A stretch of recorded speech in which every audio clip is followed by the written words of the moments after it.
হরে কৃষ্ণ। আমরা আজকে জানবো শ্রী শ্রী ভগবান জগন্নাথ বলদেব সুভদ্রা মহারানীর অনবসরকালে কীরকম সেবা বা কিভাবে সেবা করতে হয় বা কি কি পাচন দিতে হয় ভগবানকে, তা নিয়ে আজকে আমরা জানবো।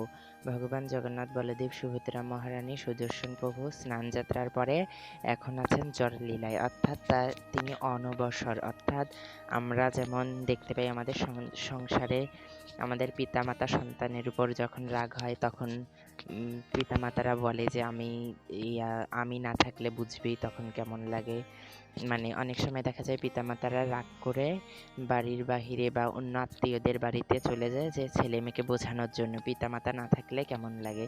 সেই জন্যে প্রভু জগন্নাথ দেব সারা বছর আমাদের মন্দিরে দর্শন দেন, কিন্তু এই অনবসরকালে তিনি আমাদের চোখের অন্তরালে থাকেন। কেবলমাত্র পূজারীরা প্রভুর সেবা করতে পারে। প্রভু এই জন্য তার কোনো সন্তানকে এই অনবসরকালে দর্শন দেন না। কিন্তু এই অনবসরকালে প্রভু যেহেতু জড়লীলায় থাকে, সেহেতু তার, যদিও জগন্নাথ দেব ভগবান, তার জ্বর হয় না, তবুও তিনি জড়লীলা করেন। তিনি তো ভাবগ্রাহী জনার্দন, তিনি ভক্তের ভাব গ্রহণ করতে এই জড়লীলায় আস্বাদন করেন। সেহেতু আমাদের এই জ্বরের মধ্যে প্রভুর কেমন সেবা যত্ন করলে প্রভু তাড়াতাড়ি সুস্থ হবে তা করা উচিত।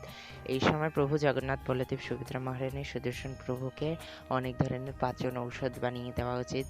তারপরে একটা সহজ পাচন হচ্ছে মানে জলের মধ্যে চিনি, মধু, তেজপাতা, আদা, তারপর লং, গোলমরিচ,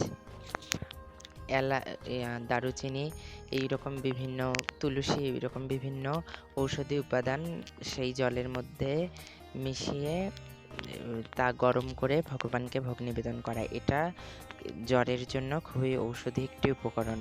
আর প্রতিদিনের ভোগে এখন গন্ধপাতা বা নিম পাতা তো চাই।